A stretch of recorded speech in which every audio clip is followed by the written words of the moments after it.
Now I've got a really tasty egg curry for you today. It's fragrant, it's tangy, and it's a little bit creamy.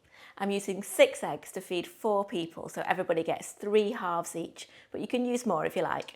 So let's get cooking. We're going to start with those eggs. Place 6 room temperature eggs in a pan of cold water, bring to the boil, and then simmer for about 8 minutes. While the eggs are cooking, we're going to start on the curry sauce. So heat 2 tablespoons of oil or ghee in a large frying pan over a medium heat. Now add in a thickly sliced onion, a sliced red and green chilli, 2 minced cloves of garlic, 2 teaspoons of minced ginger, a teaspoon each of garam masala, ground cumin and ground turmeric, 2 teaspoons of ground coriander, half a teaspoon of ground cinnamon, 1½ teaspoons of salt, and then 1 tablespoon of tomato puree. Fry all that together for 3 minutes, stirring often until the onion starts to soften.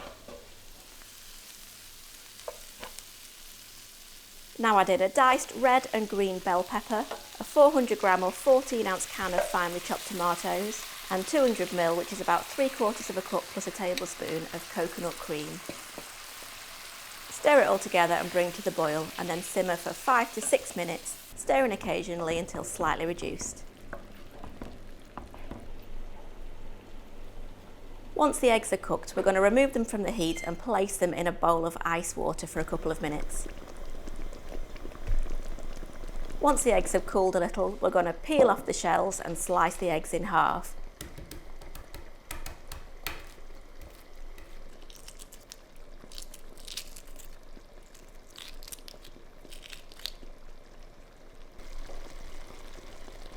Then add those sliced eggs into the curry and allow them to heat back through for a further 3 to 4 minutes.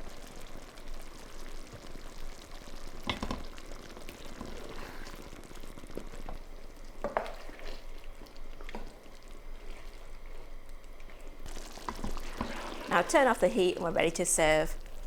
I love to serve this curry on top of some pilau or boiled rice, topped with some nigella seeds, some chilli flakes and fresh coriander. And there we go, a super delicious and easy meat-free curry for dinner. Really hope you enjoyed it, and I'll see you next time.